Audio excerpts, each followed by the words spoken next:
You know, I've always wanted to give blacksmithing a try, so if you don't mind it being in early access, then Fantasy Blacksmith just might tide you over. Since the game is still going through early access, I may do an updated review whenever it's fully released if many things change, so please keep that in mind for this here review. So if you're new to my reviews, I like to do what I call the Mr. B format, where we look at the positives, the negatives, and lastly the neutral areas, followed by my final thoughts before ending things off. So with all that said, let's go on ahead and hop on right into the review. So as always, we're just going to start here with the positives. So as you can see, the game is certainly very pretty, and sword making is certainly cool whenever you actually finish forging them. They look good as a finished item, so to speak. So there's that if you like your graphics. Next positive here is the shopkeeper element. So since things would be a tad boring if all you did was build swords, you can accept things to do like sword sharpening or selling your creations and applying Damascus patterns to your swords for money and stuff to buy blacksmith supplies, more ignites, sword components, you know, stuff like that. And you can even do interactive games with your customers for money.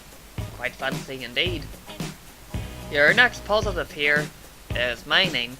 So if you want fancy gems or ore to work with on your swords, you have a cave underneath your store, you see, to mine stuff once you buy a pickaxe. And your next positive is skill points and skill trees, which I'm pretty sure is self-explanatory really.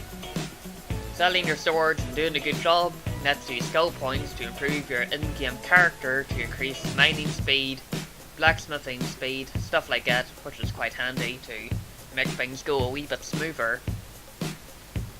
Now for the negatives. So at the minute, I believe, only swords can be crafted. I imagine hammers and axes, or maybe even arrows, will be added down the line. As I said, the game is still in early access, so things have probably been tweaked or added. The only other negative is the tutorial kinda drops you off just to do your own thing after you finish it. If anything, I would prefer if the tooltips and pop-ups still appear whenever I'm doing stuff like making swords and all that. And of course be bugs here and there, but as I said, the game is in early access, so I am hoping that bugs and whatnot will be fixed and all that. But since the game is in early access, I am excluding the neutral areas, since as I said, things are still getting tweaked and fixed.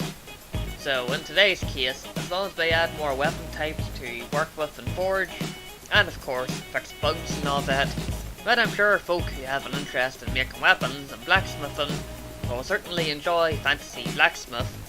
And with all that said, cheers everyone for watching, and I'll see everyone next time.